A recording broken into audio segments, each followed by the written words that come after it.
सांगली तासगावच्या नेहरू नगर इथं नागरी सुविधाबाबत वन विभागाकडून अडथळा निर्माण करण्यात येत असल्याचा आरोप करत दलित महासंघाकडून सांगलीमध्ये आंदोलन करण्यात आलं।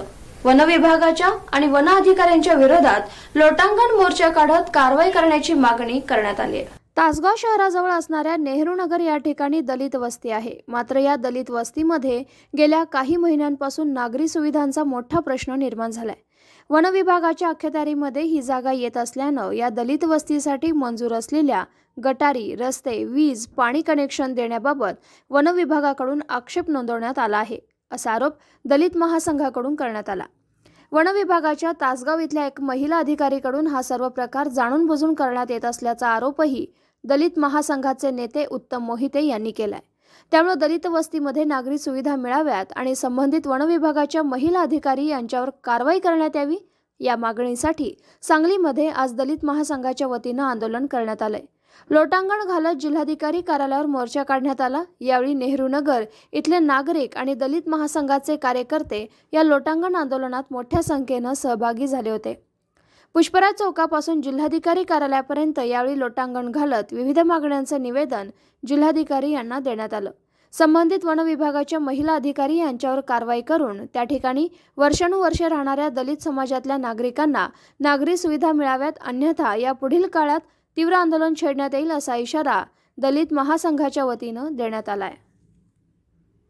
भारताला स्वातंत्र्य म्हणून आज 70 ते 75 वर्ष पूर्ण झाले, पण म्हणावं तसं स्वातंत्र्य अजून सुद्धा दलित आणि बहुजन समाजाला मिळालं नाही, असं तासगाव तालुक्यातील नेहरू नगर या ग्रामीण भागातल्या गावाला काही वन अधिकारी भोसले मॅडम यांनी दाखवून दिलेला आहे। आज 65 ते 70 वर्ष झालं हा दलित समाज त्या ठिकाणी वास्तव्यास असून त्या ठिकाणी त्यांची स्वतःची घरं असून त्या ठिकाणी लाईट, पाणी आणि ग्रामपंचायतचा जो काही कर आहे ती त्या ठिकाणी भरत आहेत, पण त्या भोसले मॅडम आजपर्यंत या ठिकाणी कोणत्याही प्रकारचा त्या नेहरू नगरमधल्या रहिवाशांना विरोध झालेला नव्हता।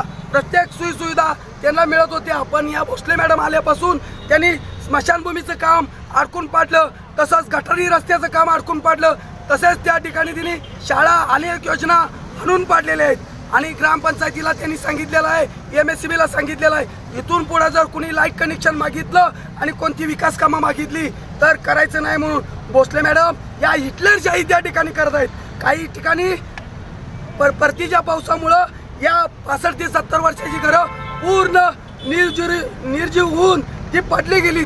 त्याचे डागडुजीचं काम व बांधकामाचं काम या नेहरू नगर गावकऱ्यांनी चालू केलं असता या हिटलरशाही भोसले मॅडमांनी ते बंद पाडलेलं आहे आणि या हिटलरशाही भोसले मॅडमांच्यामुळं आज आम्ही जिल्हाधिकारी साहेबांना सांगायला आलोय की साहेब, आज तुम्हाला लोटांगण घालून आम्हाला हे सांगायचं आहे की त्या भोसले मॅडम कागदपत्राची कुठलीही माहिती न घेता त्या हिटलरशाही करत आहेत आणि या दलितांच्यावर अत्याचार करत आहेत।